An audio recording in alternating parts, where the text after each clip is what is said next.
Welcome to Ishmish Tones. 10 lines on Mahavir Jayanti.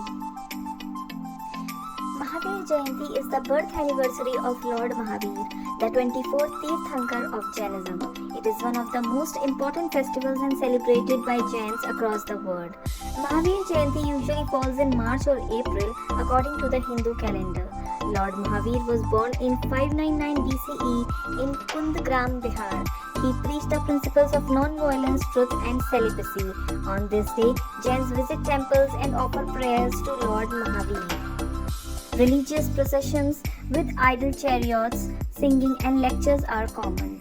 People engage in charity, distribute food and donate to the needy. Temples are decorated and teachings of Lord Mahavir are recited. Mahavir Jayanti inspires people to follow the path of peace and simplicity. Thanks for watching Ishmish Toons. For more such videos, please subscribe to the channel.